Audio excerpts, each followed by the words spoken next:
Subscribe करें हमारे अपने यूट्यूब चैनल आमी तैयारी को और प्रेस करें बेल आइकन, जिससे आपको हमारे चैनल से रिलेटेड अपडेट्स सबसे पहले मिल सके। जय हिंद। भारत माता के वीर सपूतों, आगामी सेना के जवानों, स्वागत करते हैं आपका हमारे अपने YouTube चैनल आर्मी तैयारी पर। तो दोस्तों, सुबह के 8 बज चुके हैं और मैं आ चुका हूं आपके बीच आज की फिजिक्स को क्लास को लेकर। आप सभी को मालूम है कि अभी हमारा ऑनलाइन क्लास शुरू हो चुका है पिछली 10 दिसंबर से ही, जिसमें हम सब टोटल 5-5 सब्जेक्ट्स की क्लासेस लेकर आ रहे हैं। तो उसी पे आज मैं फिजिक्स की क्लास को सुबह 8 बजे लेकर आया हुआ हूँ। पिछली हमने जो टोटल 4 क्लासेस की, उसमें जो हमारा लास्ट क्लास आया था इस मंडे को, मतलब कि कल, उसमें हम सब गति पढ़ रहे थे और गति में हम लोग गति का प्रथम नियम को जाने थे, गति के प्रथम नियम को समझे थे। अब आज जो है हम लोग गति के द्वितीय नियम, गति के तृतीय नियम और संवेग संरक्षण का नियम, इस चीज को जानने की कोशिश करेंगे। बिल्कुल डीपली तरीके से चला जाएगा, कुछ भी चीज नहीं छोड़ा जाएगा, हर वो चीज कवर अप किए जाएंगे जो कि आपके आर्मी के एग्जाम में आ सकते हैं। चाहे आप किसी भी ट्रेड से हो, टेक्निकल, नर्सिंग असिस्टेंट, या फिर क्लर्क से हो, या आप वुमेन मिलिट्री पुलिस हो, या फिर आप जीडी हो, या फिर आप ट्रेडमैन हो, सभी के लिए बिल्कुल सेम है। सभी को बिल्कुल एक साथ पढ़ाया जाएगा, सभी का सिलेबस कवर अप किया जाएगा। ठीक है, तो यदि चैनल पे नए हो तो चैनल को सब्सक्राइब करके बेल आइकन जरूर प्रेस कर दें और जितना हो सके अपने दोस्तों को भी इस चैनल को शेयर करें, उन्हें भी ऑनलाइन क्लासेस के बारे में बताएं। और देखो, यदि आपसे कोई भी प्रीवियस क्लासेस मिस हो गई हो तो सारी की सारी क्लासेस के लिंक आपको डिस्क्रिप्शन बॉक्स में दिए जा चुके हैं। सारी की सारी क्लासेस को आप लोग जो डिस्क्रिप्शन बॉक्स में जाकर चेक कर सकते हो। तो चलिए आज की क्लास शुरू करेंगे। आज से हम लोग जो है गति के दूसरे नियम को समझेंगे। ठीक है, कल हमने क्या जाना था? कल हमने जाना था आपका प्रथम नियम को, तो यहाँ पे मैं लिख दे रहा हूं गति का दूसरा नियम। ठीक है, गति का दूसरा नियम, सेकेंड लॉ ऑफ मोशन। ठीक है, गति का दूसरा नियम, सेकेंड लॉ ऑफ मोशन, इसको जो है आज हम लोग जानेंगे सबसे पहले। उसके बाद बारी बारी से गति का तृतीय नियम, फिर इनका एग्जाम्पल भी देख लेंगे दूसरा और तीसरा का, और फिर उसके साथ ही जो है हम लोग संवेग संरक्षण भी एक चीज होता है और रॉकेट प्रणोदन, उन सब चीजों को भी आज जानने वाले हैं। तो काफी इंपॉर्टेंट है ये क्लास को पूरी अटेंड जरूर करना। तो चलिए दूसरे नियम का पहले डेफिनेशन लिख दे रहा हूं। ठीक है, पहले डेफिनेशन लिखूंगा कि दूसरे नियम का डेफिनेशन क्या होता है। तो अब देखो, वस्तु के संवेग, ये दो तरीके से इसको लिख सकते हो। ठीक है, पहला तरीका लिख दे रहा हूं, आपको जो भी पसंद आए उसको नोट कर लेना, उसी को याद करना जो आपको हल्का लगे। तो वस्तु के संवेग में परिवर्तन की दर में, हम सभी ने बचपन से, जहां तक मुझे उम्मीद है यही पढ़ता आया है, मैंने, सभी ने हो या ना हो, वस्तु के संवेग में परिवर्तन की दर उस पर आरोपित, ठीक है, परिवर्तन की दर उस पर आरोपित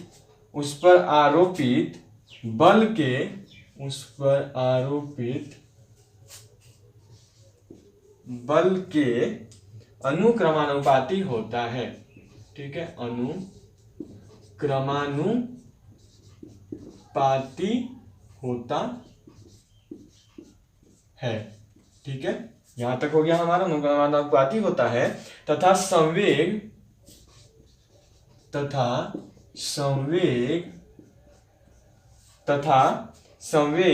परिवर्तन आरोपित बल की दिशा में होता है। जो आरोपित बल परिवर्तन हो गया उसकी दिशा में संवेग होता है, परिवर्तन आरोपित बल। ठीक है, परिवर्तन आरोपित बल की दिशा में होता है। ठीक है, चलो यहां तक हमारा हो गया। एक डेफिनेशन ये हो गया, या करके आप एक और डेफिनेशन लिख सकते हो। ठीक है, या में एक और डेफिनेशन देख लो। फर्स्ट डेफिनेशन ये हो गया, या में आप सब एक और डेफिनेशन देख लो। तो या में एक और डेफिनेशन क्या होगा कि इसे देखो, इसे बल, द्वितीय नियम को जो है ना बल का व्यंजक भी कहते हैं। तो बल का व्यंजक क्यों कहते हैं ये आपको दूसरे नियम से समझ में आएगा। या फिर इसे भी देख सकते हो, बल लग रहा है। ठीक है, क्या वस्तु के संवेग में परिवर्तन की दर उस पर आरोपित बल के अनुक्रमानुपाती होता है, तथा संवेग परिवर्तन आरोपित बल की दिशा में होता है। ठीक है, क्या है डेफिनेशन? तो वस्तु के संवेग में परिवर्तन की दर उस पर आरोपित बल के अनुक्रमानुपाती होता है, तथा संवेग परिवर्तन आरोपित बल की दिशा में होता है। ठीक है, या में एक और डेफिनेशन देख लो कि किसी वस्तु पर आरोपित बल, किसी वस्तु पर आरोपित बल, किसी वस्तु पर आरोपित बल, ठीक है, उस वस्तु के द्रव्यमान F = a में आप सभी को याद होगा, वही है ये, उस वस्तु के द्रव्यमान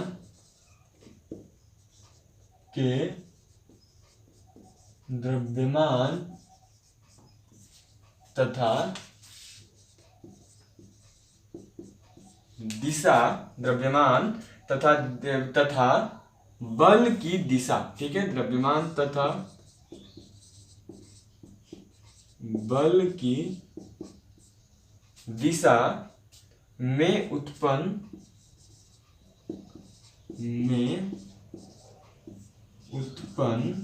त्वरण, ठीक है, में उत्पन्न त्वरण के गुणनफल के बराबर होता है, के गुणनफल के बराबर होता है, ठीक है। ये हो गया हमारा फॉर्मूला। तो इसके अनुसार क्या बन रहा है, ये हमारा देखो डेफिनेशन हो गया कि किसी वस्तु पर आरोपित बल उस वस्तु के द्रव्यमान, ठीक है, द्रव्यमान मतलब द्रव्यमान को किससे सूचित करते हैं, एम से सूचित करते हैं, द्रव्यमान मास को एम से सूचित करते हैं, तथा बल की दिशा में उत्पन्न त्वरण को ए से सूचित करते हैं, के गुणनफल के बराबर होता है, ठीक है। तो एफ मतलब बल, उस वस्तु पर आरोपित बल, ठीक है, उस वस्तु के द्रव्यमान, तो द्रव्यमान हो गया एम, तथा बल की दिशा में उत्पन्न त्वरण क्या हो गया ए, त्वरण को ए से सूचित करते हैं, कल आपसे मैंने एक्सेलरेशन को जाना है, के गुणनफल के बराबर होता है, तो के गुणनफल, तो ये आपको फॉर्मूला याद होगा, F = ma, ये फॉर्मूला होता है, ठीक है, F का मान ज्ञात करने के लिए, बल का मान ज्ञात करने के लिए। तो ये हो गया आपका, यहां तक ये दोनों डेफिनेशन आप सब नोट कर लो, ठीक है। और ये जो फॉर्मूला बताया गया है, ये जो आपको ये सूत्र बताया गया है, ये भी काफी इंपॉर्टेंट है, क्योंकि इसी पे न्यूमेरिकल्स पूछे जाते हैं, ठीक है। सिंपल से न्यूमेरिकल्स होते हैं, कोई ज्यादा टफ नहीं होते हैं, तो उसको आज कवर नहीं करेंगे, बिल्कुल इजी लेवल के न्यूमेरिकल्स होते हैं। सीधा आपको क्या है कि मास दे देगा, एक्सेलरेशन मतलब कि द्रव्यमान और त्वरण दे देगा, बोलेगा बल निकालने के लिए, या फिर बल और त्वरण दे देगा, बोलेगा द्रव्यमान निकालने के लिए, या फिर त्वरण दे देगा और बल दे देगा, बोलेगा द्रव्यमान, या फिर द्रव्यमान और बल दे देगा, बोलेगा त्वरण निकालने के लिए। बिल्कुल सेम होता है, ऐसे ही ज्यादा टफ नहीं पूछे जाते हैं, तो उसको आज कवर नहीं करने वाले हम सब। तो ये हो गया, ये आपका, इसे नोट कर लो।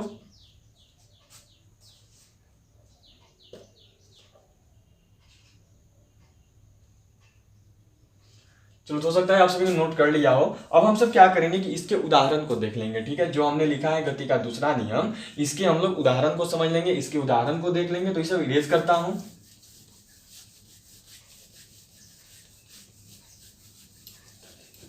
चलिए, तो उदाहरण हम सब चेक करेंगे कि उदाहरण क्या होते हैं, कैसे होते हैं, उन सभी चीजों को देख लेंगे।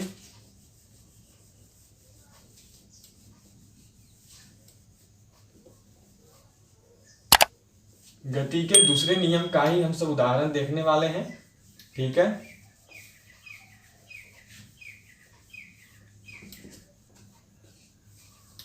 चलिए, तो उदाहरण देखेंगे अब कि उदाहरण क्या होता है, ठीक है। उदाहरण को अब हम सब जान लेंगे, गति के दूसरे नियम का उदाहरण।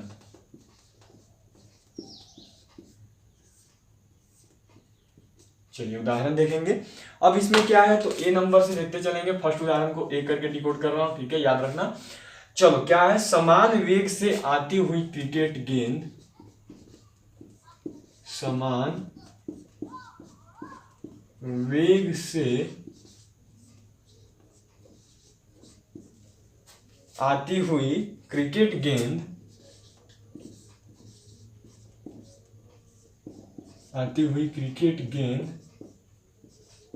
एवं क्रिकेट गेंद एवं टेनिस गेंद, ठीक है, cricket ball and tennis ball, ठीक है, क्रिकेट गेंद एवं टेनिस गेंद में टेनिस गेंद को कैच करना आसान होता है, में टेनिस गेंद को कैच करना आसान होता है। देखो, आपसे पूछा जा सकता है कि निम्न में से किस गेंद को कैच करना आसान होता है, क्रिकेट गेंद या टेनिस गेंद। तो याद रखना, इसी एग्जाम्पल में बता दिया है कि टेनिस गेंद को कैच करना आसान होता है, ठीक है। चलिए, अब हम सभी क्या है कि एग्जाम्पल नंबर 2 देख लेंगे। एग्जाम्पल 2 बोलूं तो बी। तो चलिए, बी देखते हैं। यहाँ बी क्या है हमारा, तो बी आप ये लिख लो कि अपनी, देखो आप यहाँ पे क्रिकेट खिलाड़ी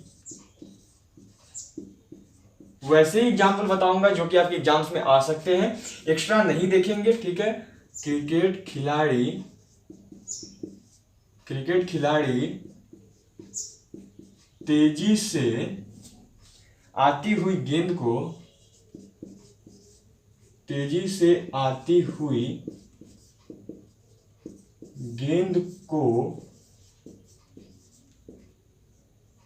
कैच करते समय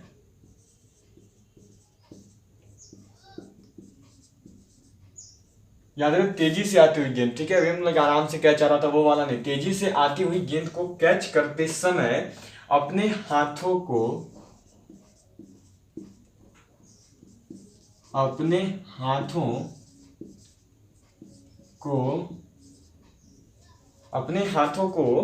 गेंद के वेग की दिशा में, अपने हाथों को गेंद के वेग की दिशा में गतिमान करता है,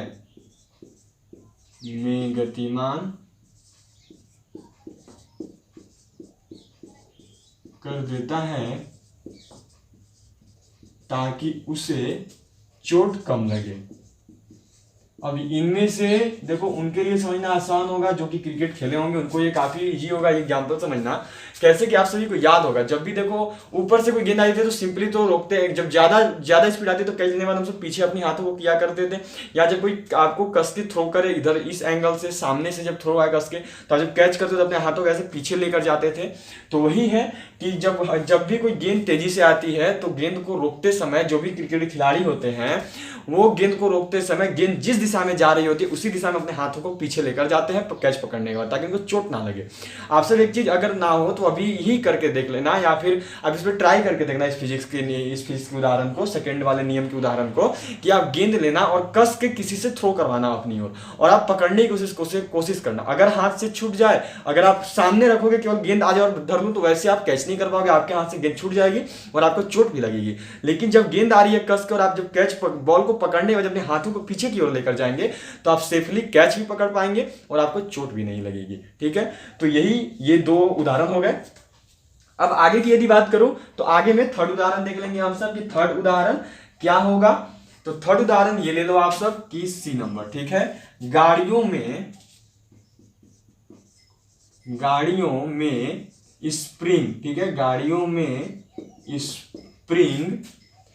में स्प्रिंग और शॉक एब्जॉर्बर, और फिर हो गया आपका शॉक एब्जॉर्बर,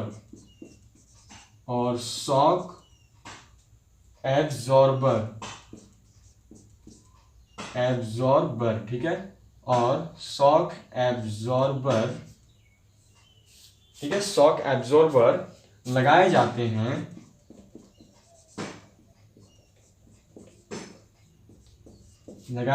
हैं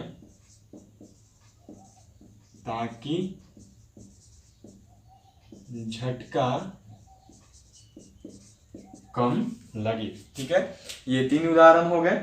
अब देखो यहां पर जो है हमारा यहाँ पे 3 उदाहरण हो चुका है, 3 एग्जाम्पल हमने देख लिए हैं। तो यहाँ पे हमारा जो गति का दूसरा नियम है वो इसका डेफिनेशन भी हो चुका है और उसका हमने फॉर्मूला भी जान लिया और ये उदाहरण भी हो गया, ठीक है। अब इसमें आप लोग एक चीज नोट कर लेना, ठीक है, एक्स्ट्रा में ही नोट करना, पहले इसको आप सब नोट कर लो।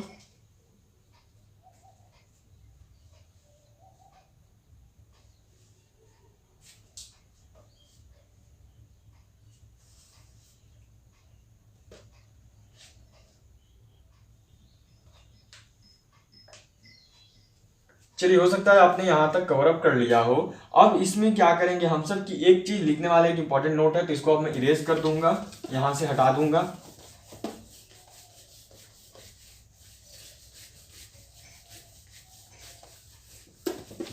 चलिए ये जो पॉइंट है ये सेकेंड नियम में ही होगा, गति के दूसरे नियम में ही हम सब नोट करेंगे, इसको एक्स्ट्रा से नहीं करना है। चलिए तो इसे नोट कर लीजिए कि गति के दूसरे नियम को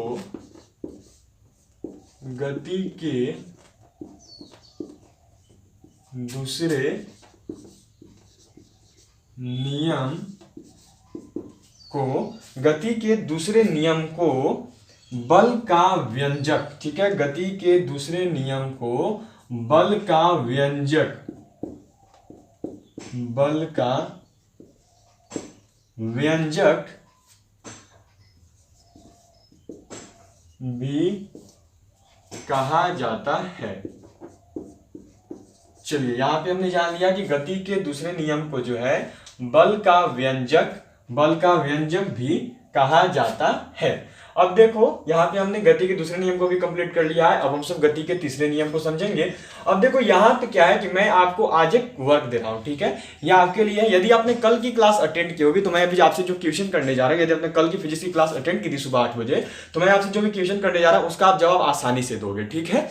मैं आपसे क्वेश्चन ये कर रहा हूं, आप सब इसको नोट कर लो कि आपसे मैं क्वेश्चन कर रहा हूं कि गति के प्रथम नियम के उपनाम बताओ, ठीक है। गति के प्रथम नियम के उपनाम, गति के प्रथम नियम के उपनाम। कल मैंने आपको दो चीजें बताई थी, ये कल दो उपनाम मैंने आपको बताए थे कि गति के प्रथम नियम को यह भी कहा जाता है और गति के प्रथम नियम को यह भी बोला जाता है। जैसे आज बताया कि गति के दूसरे नियम को बल का व्यंजक भी कहा जाता है, जैसे आपको आज बताया है कि गति के दूसरे नियम को बल का व्यंजक भी कहा जाता है, उसी तरह मैंने आपको कल भी ये बताया था और ये आपके एग्जाम्स में पूछे जाते हैं, गति के प्रथम नियम के उपनाम, ठीक है। ये मैंने आपको कल भी बताया था। गति के प्रथम नियम के मैंने आपको दो उपनाम बताए थे कि गति के प्रथम नियम को ये बोला जाता है और दूसरे वाले में बताया था गति के प्रथम नियम को ये बोला जाता है। अब वो मैंने क्या बताया था वो आपको कमेंट करके बताना है, क्योंकि काफी इंपॉर्टेंट है ये आपके प्रथम नियम के उपनाम। क्योंकि देखो गति के प्रथम नियम के दो उपनाम मैंने आपको बताया था, वो दोनों इंपॉर्टेंट है। तो आप कमेंट बॉक्स में जाओ, कमेंट बॉक्स में जाकर अभी भी आप कमेंट कर सकते हो, याद है कमेंट में करना, कमेंट बॉक्स में जाकर कमेंट करो और मुझे बताओ कि गति के प्रथम नियम को मैंने कल दो एक्स्ट्रा और क्या बताई थी। मैंने आपको बोला था गति के प्रथम नियम को ये भी बोला जाता है और गति के प्रथम नियम को ये भी बोला जाता है, तो मैंने वो कल क्या बताई थी वो आप कमेंट बॉक्स में जाकर मुझे बताओ, क्योंकि ये काफी इंपॉर्टेंट पॉइंट है। चलिए अब जो है हम सभी आज गति के तीसरे नियम को देखेंगे कि गति का तीसरा नियम क्या है, ठीक है। थर्ड लॉ ऑफ मोशन क्या है उसे समझेंगे। तो चलिए थर्ड लॉ ऑफ मोशन समझने के लिए पहले तो इसे यहां से हटा दिया जाए। याद रहे इस क्वेश्चन को कमेंट बॉक्स में जाकर बताना बिल्कुल मत भूलना, ठीक है, काफी इंपॉर्टेंट है ये और मैंने कल करवाई भी है, ऐसे ही नहीं दिया हूं मैं, कल ही आपकी करवा दी गई है। तो आंसर देना मत भूलना कि गति के प्रथम नियम के उपनाम क्या है, ठीक है। चलिए तो गति का तीसरा नियम, ठीक है, क्या जानेंगे हम सब, गति का तीसरा नियम को देख लेंगे। गति का तीसरा नियम, ठीक है।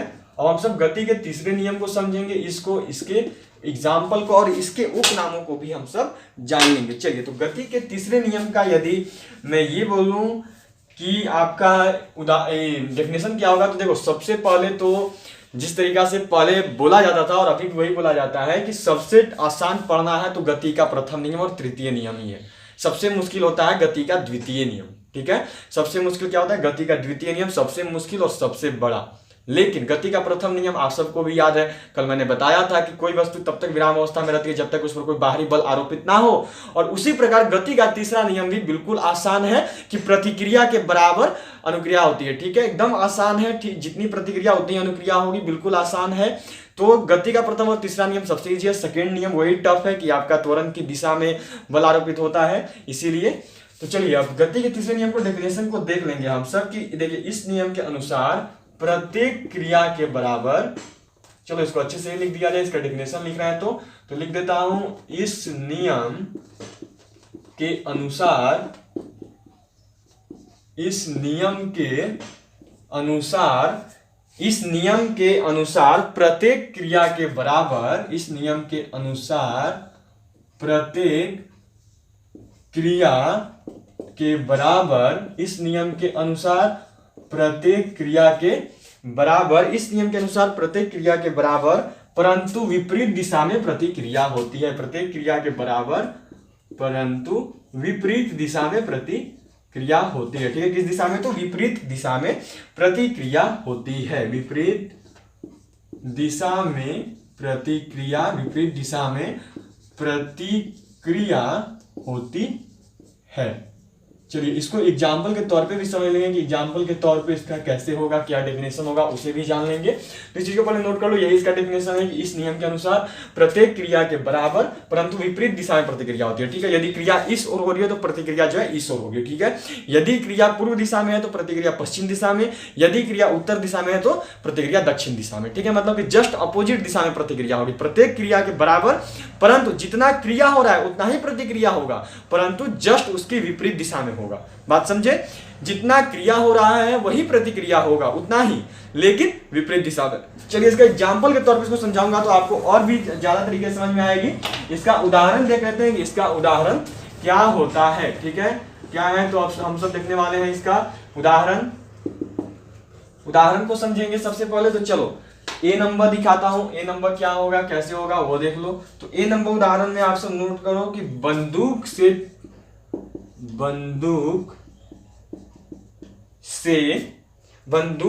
गोली छोड़ते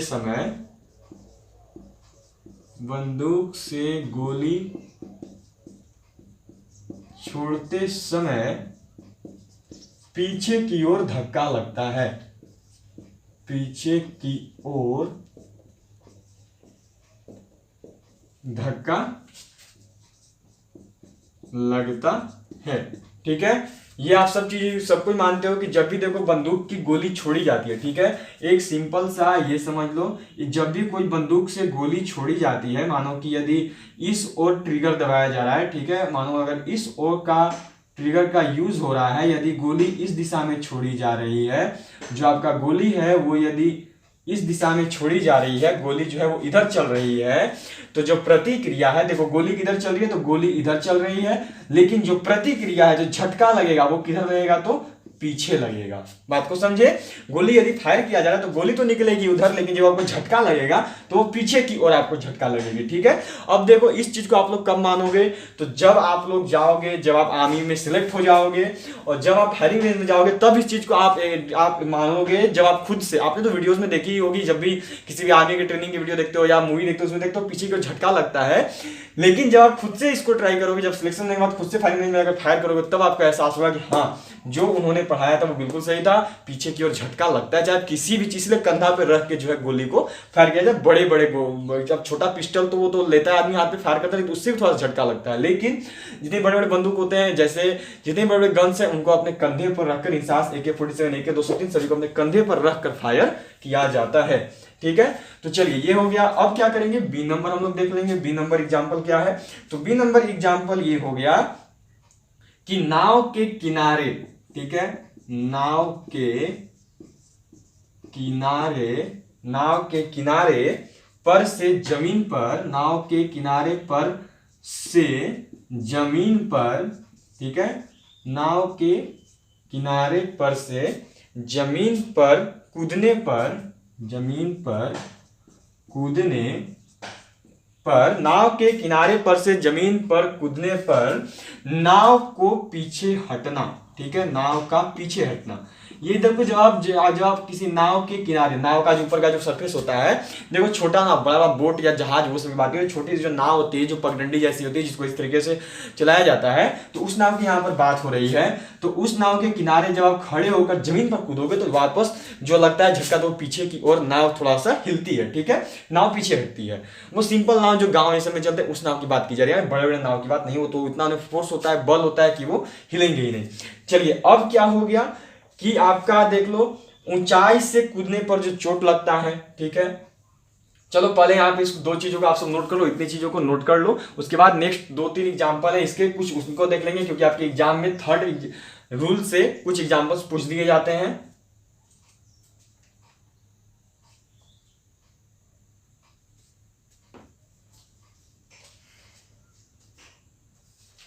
चलिए, तो आप सभी ने हो सकता है कि नोट कर लिया हो। अब क्या करेंगे कि इसे इरेज करके वापस यहां से 2-3 एग्जांपल से जो कि काफी इंपॉर्टेंट हैं, उन्हें आज जो है हम लोग समझ लेंगे सबसे पहले कि वो कौन कौन से हैं, क्या है, क्योंकि वो आपके एग्जाम से देखो पूछ दिए जाते हैं कि ये किस नियम का उदाहरण है, किस नियम के अनुसार ये घटना घटित होती है। तो उस बेसिस पे चलेंगे। तो इंपॉर्टेंट और सबसे ज्यादा इंपॉर्टेंट तो आपका फर्स्ट एंड थर्ड रूल ही है। सेकंड वाला सुधा क्वेश्चन नहीं किया जाता है आर्मी के एग्जाम में, लेकिन सेकंड और थर्ड गति के नियम वाले रूल से, third law of motion and first law of motion से आपके जो क्वेश्चंस हैं वो पूछ दिए जाते हैं। ठीक है, तो चलिए अब यहाँ पे जो है हमारा क्लियर अप हो गया। अब क्या करेंगे हम सब कि अब जो है हम लोग देखने वाले हैं आपका गति के तीसरे नियम के आगे उदाहरण देख लेंगे। तो बी नंबर तक करवा दिया था, ये सी नंबर से करेंगे। ठीक है, सी नंबर से हम लोग कर लेंगे। तो सी नंबर में क्या लिख लो आप सब कि देख लो, नाव खेने के लिए, नाव खेने के लिए, नाव खेने के लिए बांस से जमीन को दबाना। ठीक है, बांस से जमीन को दबाना। फिर से बोल रहा हूं, सिंपल गांव वाले छोटे छोटे नावों की बात हो रही है। उनको देखो जब खेना पड़ता है, जब वो किनारे होते हैं जमीन पे और जब उनको वापस पानी में डालना होता है तो उसको दबाकर वापस इधर लाया जाता है। ठीक है, जो मछुआरे लोग यूज करते हैं छोटे छोटे नावों को पकड़ने के लिए या फिर छोटे छोटे दरियाओं को पार करने के लिए जो यूज किए जाते हैं। अब चलो सी नंबर हो गया। अब क्या डी नंबर देख लेंगे उदाहरण। तो डी नंबर उदाहरण ये है कि आपका ऊंचाई से कूदने पर चोट लगना। ठीक है, जब आप ऊंचाई से कूदते हो और जब जमीन पर आते हो तो आपको चोट लगती है। क्यों लगती है? क्योंकि आप ऊंचाई से कूदने पर चोट लगना। ठीक है, याद होगी जब ऊंचाई से कूदने पर चोट लगना। ठीक है, जब भी आप जमीन पे कूदते हो, ऊपर से जब नीचे आते हो, मानो कि आप ये आप हो, ठीक है, ये आप हो और ये यदि एक सरफेस है, ये जमीन है। ठीक है, ये पूरा का पूरा क्या है? जमीन है। ठीक है, और आप यहाँ पे हो और जब इस पर से कूदोगे तो आपने प्रेशर डाला इस पे आप ऐसे नीचे की ओर देखो प्रेशर दिया। आप सभी ने जो है इस पर ऐसा प्रेशर दिया। ठीक है, यदि ये मानो सरफेस था तो आपने इस पर देखो ऐसा प्रेशर दिया। आप यहां से कूद रहे थे। ठीक है, आपने यहां से कूदा, आप यहां से कूदे तो आप इस पर तो आकर ऐसे लैंड हुए जमीन पर, लेकिन आपने इसे नीचे की ओर प्रेशर दिया। और जब नीचे की ओर प्रेशर देंगे तो जस्ट विपरीत दिशा में प्रतिक्रिया होती है। प्रतिक्रिया देखो जस्ट ऊपर होगी। ठीक है, जस्ट ऊपर होगी। तो जब ऊपर होगी तो आपके पैरों में चोट लगता है, उसी वजह से क्रिया के बराबर प्रतिक्रिया होती है। चलो अब ये हो गया। अब आप देखो जितनी ऊंचाई से कूदोगे, जितनी ऊंचाई से आप इस पर कूदोगे, जितना जोर से ये नीचे प्रेस होगा उतना ही जोर से ऊपर अगर आपको चोट लगेगा। तो बस वही रूल है। चलिए अब क्या हो गया, फोर्थ नंबर हो गया हमारा। अब ई देख लेंगे, ई नंबर एग्जांपल। और ई नंबर एग्जांपल क्या है कि ई नंबर एग्जांपल है आपका कि रॉकेट का आगे बढ़ना। ठीक है, रॉकेट प्रणोदन याद रखना। अभी हम लोग आज तो शायद क्लियर अप नहीं हो पाएगा, तो कल जानेंगे रॉकेट प्रणोदन और संवेग संरक्षण का, और उस दिन हमारा गति का जो है लास्ट होगा। हम लोग कल गति लास्ट करने वाले हैं, तो कल इंपॉर्टेंट होने वाला है। ठीक है, रॉकेट का आगे बढ़ना, इस चीज को कल और बेटर समझेंगे हम सब कि रॉकेट प्रणोदन का नियम क्या है। ठीक है, रॉकेट जब प्रणोदन किया जाता है तो किस नियम के अनुसार किया जाता है, इन सभी को याद रखना। रॉकेट आगे बढ़ता है किस नियम के अनुसार? तो गति के तृतीय नियम के अनुसार। इस चीज को अपने माइंड में बिल्कुल नोट कर लेना है। रॉकेट आगे बढ़ता है गति के तीसरे नियम के अनुसार। ये चीज हो गई हमारी। अब गति के तीसरे नियम का भी एक उपनाम है, उसे भी एक और नाम से जाना जाता है, तो वो चीजें नोट कर लेंगे, वो लास्ट होगी हमारी। चलिए इसे इरेज कर रहा हूं यहां से।